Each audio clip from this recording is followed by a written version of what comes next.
Inilah Radio Talk bersama Bio Farma. Selamat pagi pendengar dimanapun Anda berada, serta netizen.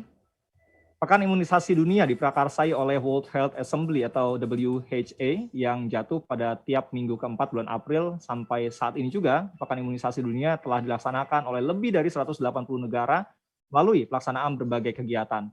Namun satu hal yang menjadi kendala adalah di tengah masa pandemi yang telah berlangsung selama 2 tahun, memberikan beberapa tantangan tersendiri, terutama berkaitan dengan rendahnya akses terhadap pelayanan imunisasi dan pelayanan kesehatan lainnya. Lalu bagaimana caranya untuk bisa meningkatkan kembali pengetahuan dan kesadaran akan pentingnya imunisasi untuk kesehatan anak-anak dan juga masyarakat dunia? Di pagi hari ini dalam Radio Talk kita akan membahasnya dengan tema Sehatkan Keluarga Lewati Pandemi dengan Imunisasi Lengkap bersama narasumber yang sudah bergabung juga di Zoom meeting, yaitu Dr. Erwin Setiawan, selaku Kepala Bagian Pelayanan dari Bio Farma. Saya Berry Hamzah, inilah Radio Talk selengkapnya.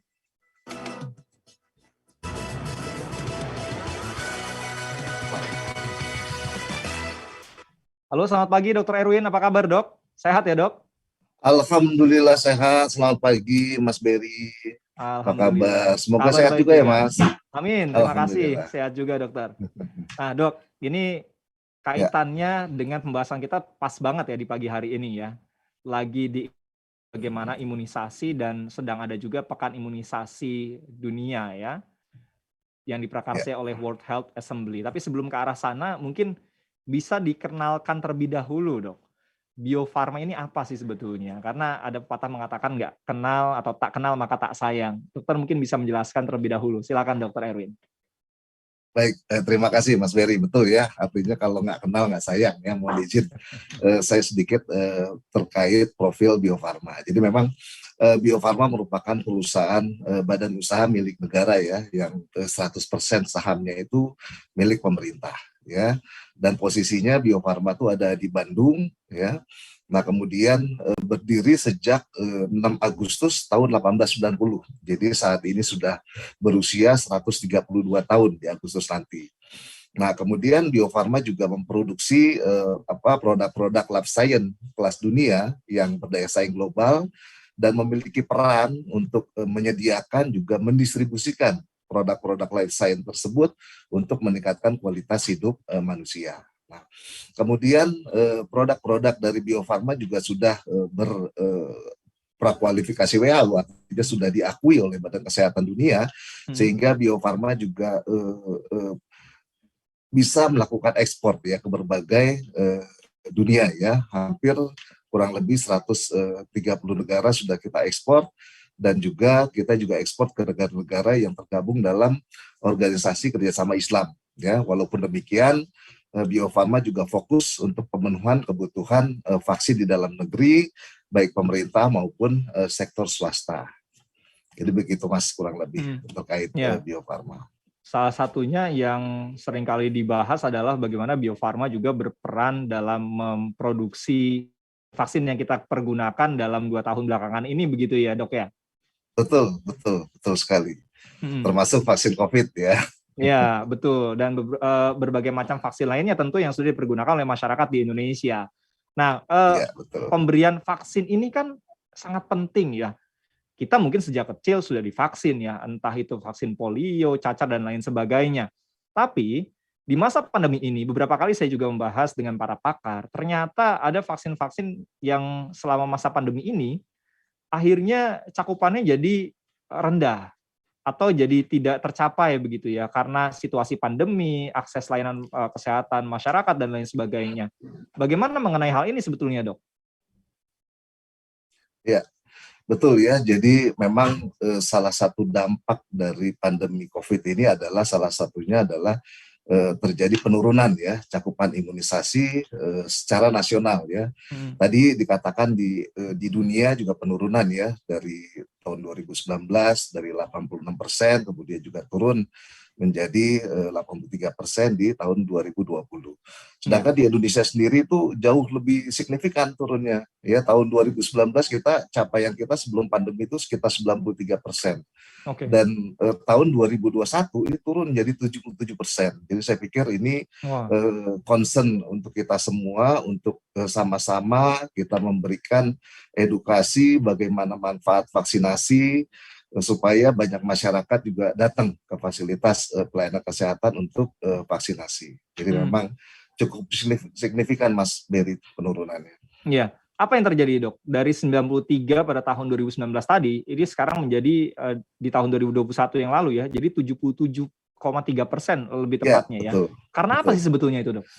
Ya, jadi memang banyak faktor ya, Mas Berry. Ya. Pertama mungkin dari faktor masyarakatnya sendiri ya. Dari masyarakatnya saat ini memang ada keraguan ya, ada keraguan untuk berkunjung ke Fasiankes ya, karena mungkin dianggapnya Fasiankes ini tempat orang-orang sakit COVID datang ke Fasiankes, sehingga banyak masyarakat yang ragu untuk datang ke Fasiankes. Nah kemudian ada juga beberapa kelompok masyarakat yang kurang mendapatkan informasi mengenai manfaat dari vaksinasi.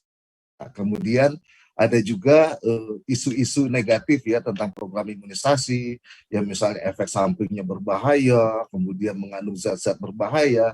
Nah, hal ini juga turut menurunkan cakupan imunisasi. Nah, selain itu juga dari fasilitas pelayanan kesehatan, nah dianggap aksesibilitasnya ini rendah ya terhadap pelayanan vaksinasi. Nah, sebenarnya kalau kita lihat pandemi COVID-19 terkait dengan program vaksinasi COVID, ini pembelajaran buat kita bahwa dengan kolaborasi antara fasilitas kesehatan milik pemerintah, fasilitas kesehatan milik swasta, dengan rumah sakit, dengan TNI, Polri, nah ini ternyata cakupan COVID ini bisa tinggi ya, artinya dalam sehari itu rata-rata hampir 800.000 sasaran sampai 1 juta sasaran ya. Jadi ini mungkin pembelajarannya ke depan, mungkin imunisasi rutin ya ini juga bisa ya berkolaborasi dengan Fasiankes swasta supaya masyarakat lebih mudah dalam mengakses layanan vaksinasi. Begitu mungkin Mas. Ya. Nanti kita bahas juga nih ya kaitannya dengan para pendengar dan juga netizen yang mungkin mau mudik ya, karena ada aturan dari pemerintah mau mudik boleh, ayo tapi vaksin dulu boosternya. Atau mungkin vaksin-vaksin dasar lainnya ya yang sekarang ini karena cakupannya rendah karena pandemi tadi yang dijelaskan oleh Dr. Erwin, harusnya bagaimana sekarang ini, terutama dan masyarakat. Kita akan edukasi setelah ini, dan kalau ada pertanyaan pendengar atau netizen silakan Anda bisa sampaikan juga melalui telepon di 0215869.000, SMS WA 0811806543. Dr. Erwin, kita jeda dulu, nanti setelah ini kita akan bahas poin berikutnya tentang mengenal jenis-jenis vaksin, karena ada banyak sekali jenis vaksin ya, terutama untuk anak-anak atau balita atau bayi yang baru lahir kan perlu divaksin juga dalam kurun waktu tertentu. Nanti kita akan bahas juga soal itu. Nah, pendengar, sekali lagi kalau Anda punya pertanyaan, silakan Anda juga bisa layangkan pertanyaan di media sosialnya Elsinta. Dan Anda juga bisa follow akun Instagramnya Bio Farma ID atau kunjungi websitenya di www.biofarma.co.id. Radio Talk bersama Bio Farma. Pekan Imunisasi Dunia pada 24-30 April menjadi momentum untuk mengingatkan kembali semua pihak, baik pemerintah dan masyarakat, tentang pentingnya imunisasi untuk mencegah kesakitan, kecacatan, dan kematian akibat penyakit berbahaya yang sebenarnya bisa dicegah. Walaupun di saat pandemi COVID-19, penting bagi masyarakat untuk tetap melakukan imunisasi sesuai dengan jadwal dan rekomendasi dokter agar tetap sehat dan tetap produktif. Karena keberhasilan dalam meningkatkan cakupan imunisasi dewasa akan berdampak pada penurunan angka kematian dan kesakitan, serta biaya pengobatan. Vaksin menjadi salah satu cara untuk mendekatkan kita kembali dengan orang-orang yang kita sayangi dan dapat melakukan aktivitas secara bersama-sama. Melalui vaksinasi dapat membantu masyarakat untuk terhindar dari penyakit yang dapat dicegah melalui vaksinasi, baik vaksin COVID-19 dan juga vaksin rutin lainnya. Vaksinasi menyatukan bangsa dalam upaya meningkatkan kesehatan dan kesejahteraan masyarakat. Kesehatan pulih, ekonomi bangkit. Pesan ini disampaikan oleh Bio Farma. Radio Talk bersama Bio Farma. Terima kasih pendengar dan juga netizen, Anda masih bersama kami dalam Radio Talk bersama Bio Farma. Kita masih mengangkat tema sehatkan keluarga lewati pandemi dengan imunisasi lengkap. Masih bersama Dr. Erwin Setiawan, Kepala Bagian Pelayanan dari Bio Farma. Nah, sekali lagi untuk yang mau bertanya, bisa sampaikan pertanyaan di 0215869.000, SMS WA 0811806543. Nah, ini mungkin banyak pendengar yang masih belum tahu nih, Dok. Sebelum nanti kita bahas tentang jenis-jenis vaksinnya, mungkin pendengar juga perlu diberikan pemahaman. Kenapa sih vaksin ini penting, Dok? Dan kenapa sih harus dilakukan ya? Apalagi dari lahir. Anak yang baru lahir dalam kurun waktu tertentu itu harus langsung divaksin. Kemudian ada vaksin polio juga, atau yang paling baru yang lagi ngetren nih sekarang adalah vaksin COVID-19. Kenapa sih kita perlu vaksin, Dok?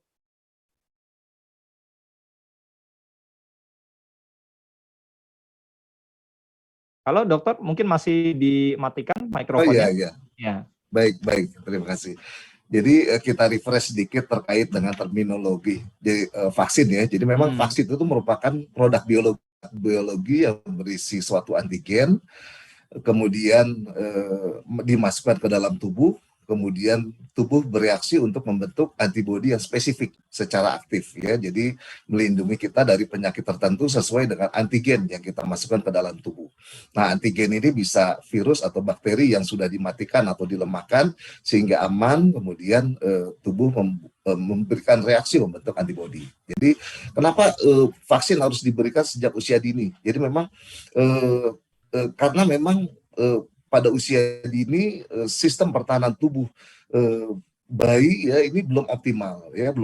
Sementara di lingkungan kita itu banyak sekali penyakit-penyakit yang mengancam ya, sehingga perlu dilakukan pembentukan antibodi sejak dini supaya bayi-bayi dan balita ini bisa memiliki kekebalan sehingga bisa memproteksi dirinya dari penyakit-penyakit infeksi yang akan mengancam jiwanya. Jadi memang manfaat dari vaksinasi ini antara lain ya bisa melindungi individu dari penyakit infeksi atau membuat individu itu jadi kebal ya.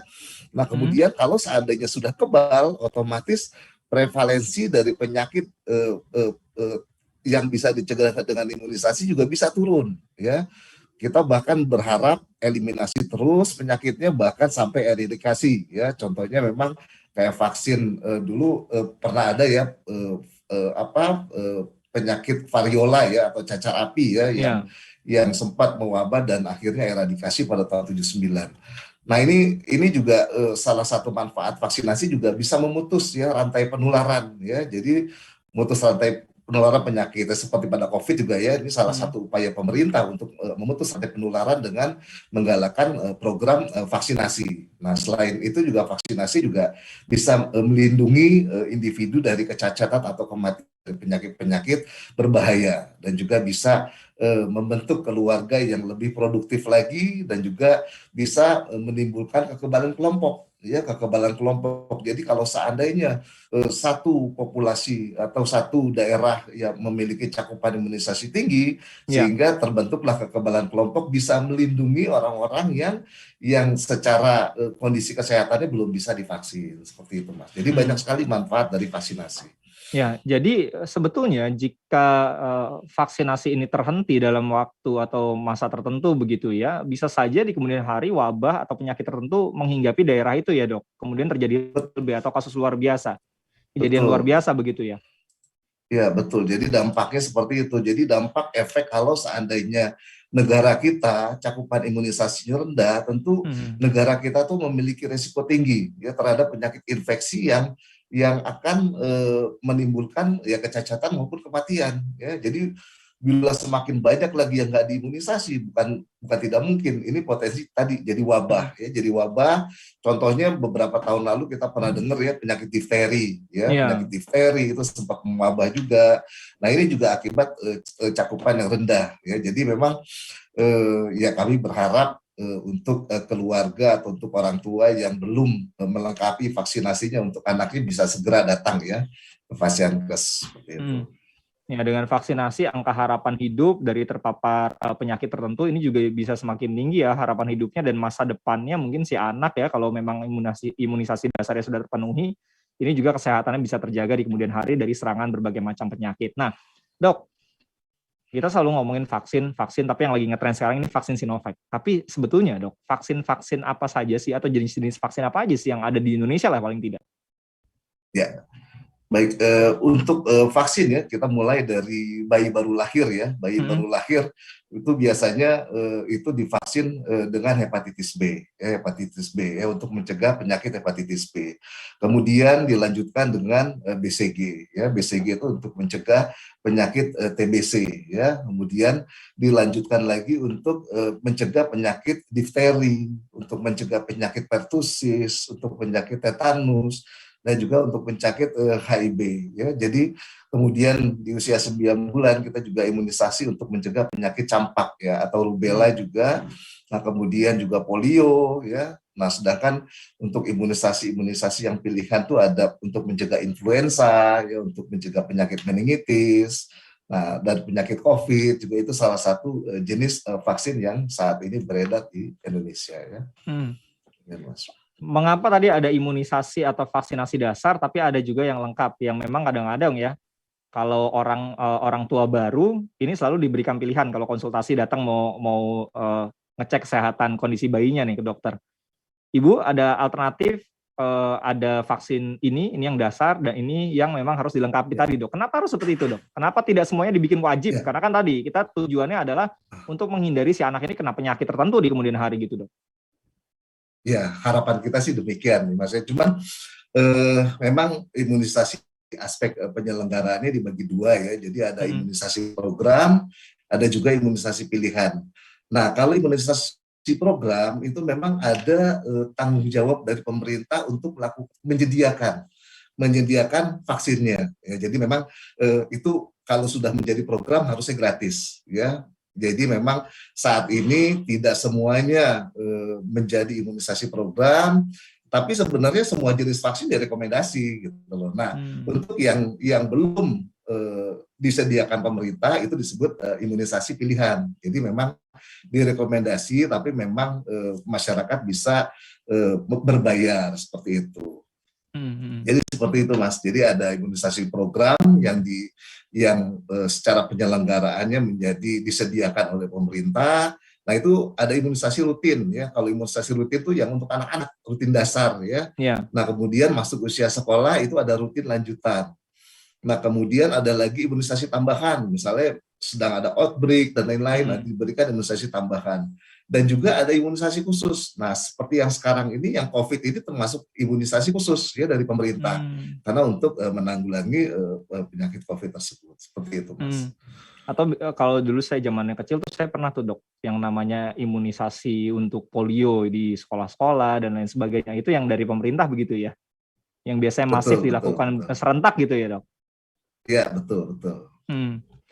Ada mungkin beberapa pertanyaan yang akan muncul disampaikan oleh pendengar Asinta, yaitu kenapa sih kita harus imunisasi lengkap, terutama di masa pandemi ini kita harus lengkap imunisasi COVID-19 atau vaksin COVID-19, atau anak-anak, kenapa sih nggak boleh lewat ya masa vaksinasinya, apa yang terjadi di kemudian hari, dan kapan waktunya yang paling pas untuk pemberian vaksinasi, entah itu imunisasi dasar atau COVID-19. Kita jeda lagi, Dok. Nanti kita akan lanjutkan lagi pembahasannya. Kalau ada pertanyaan via WA silakan, atau SMS dan telepon Anda bisa sampaikan ke Elsinta. Radio Talk bersama Bio Farma.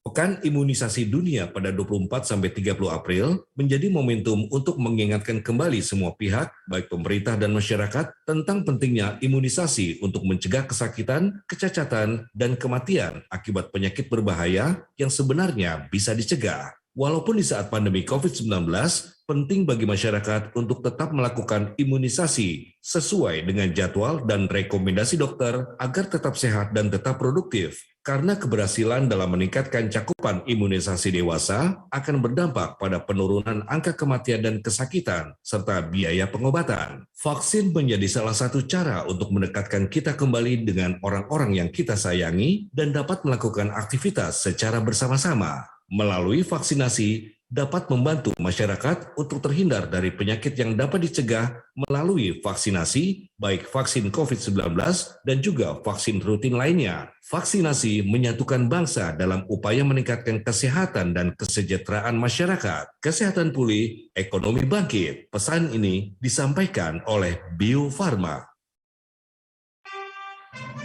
Radio Talk bersama Bio Farma.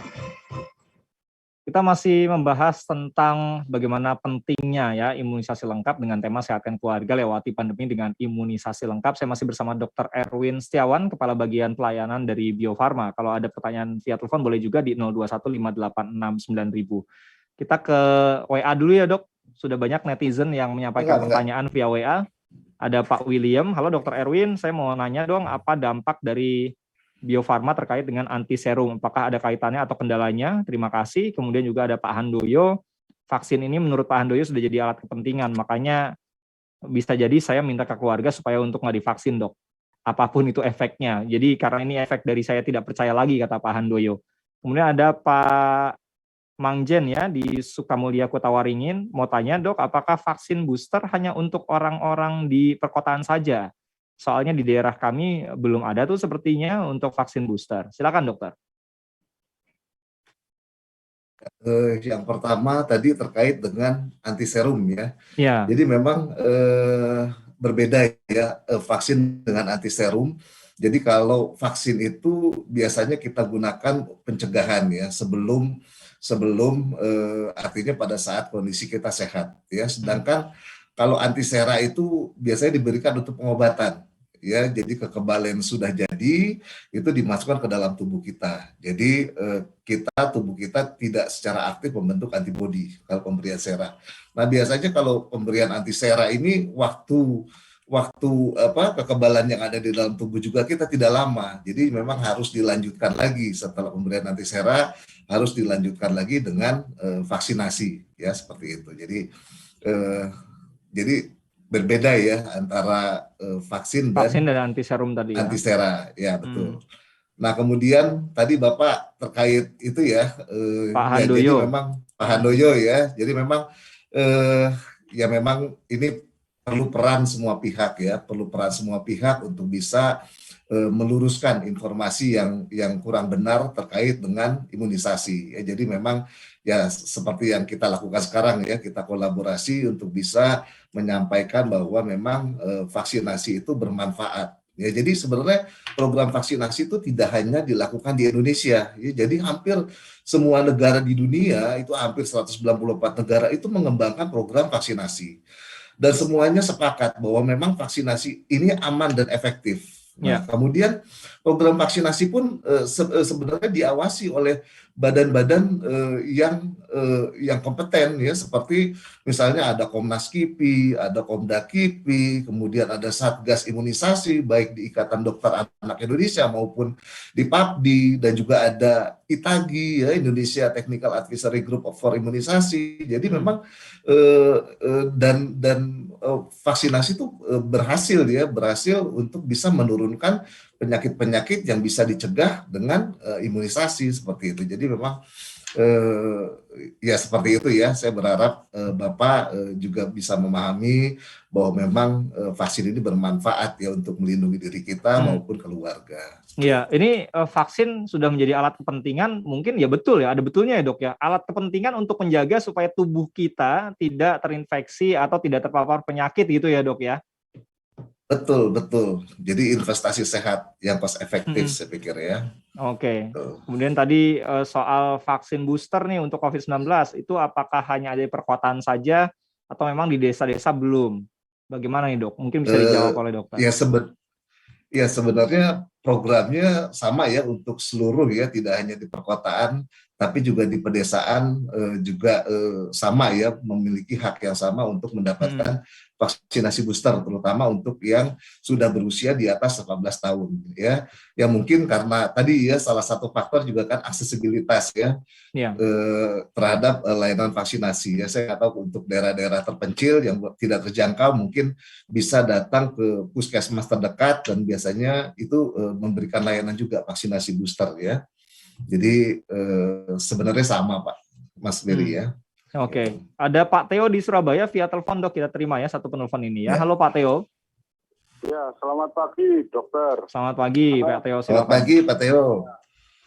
Ya, begini, saya global sekali nih, Pak Dokter, masalahnya. Jadi, vaksinasi ini kan intervensi dari luar. Yang dimanipulasi adalah kondisi tubuh untuk membentuk antibodi dan seterusnya itu. Nah, fenomena alam atau empiris menunjukkan bahwa kekebalan alami mungkin jauh lebih bagus daripada kekebalan buatan.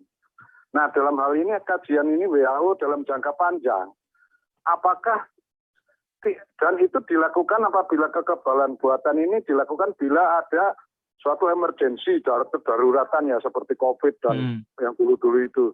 Tapi ketika kita menginjak masalah itu umum yang mungkin dicari-cari dengan alat pikiran kita terhadap penyakit-penyakit, apakah itu WHO atau siapa yang berkenan, yang punya pengampu kepentingan, sudah menghitung kalkulasi di belakang hari dalam jangka panjang. Kekebalan buatan ini apa tidak akan menimbulkan suatu masalah. Saya tidak punya bahasa lain, misalnya menimbulkan jadi manusia ini jadi monster baru yang justru akan lebih rendah kemampuannya alami daripada manusia yang dulu. Zaman dulu kita nggak pakai pakaian itu bisa hidup loh. Itu contohnya, kena debu nggak masalah begitu. Ini apakah itu sudah dikalkulasi oleh dunia medis? Ya kalau tindakan itu dalam masalah darurat seperti COVID itu pilihan memang. Tetapi kalau yang tadi di luar itu, yang kayaknya dicari-cari begitu, itu dicari-cari dari inovasi kita, penyakit-penyakit ini, apakah itu tidak merugi begitu intinya. Terima kasih. Selamat pagi. Baik, terima kasih Pak Theo di Surabaya. Sudah tercatat poinnya ya, dokter ya? Ya, silakan dok, bisa langsung dijawab saja. Iya, jadi betul ya. Jadi memang tubuh kita bisa mendapatkan kekebalan itu melalui dua mekanisme.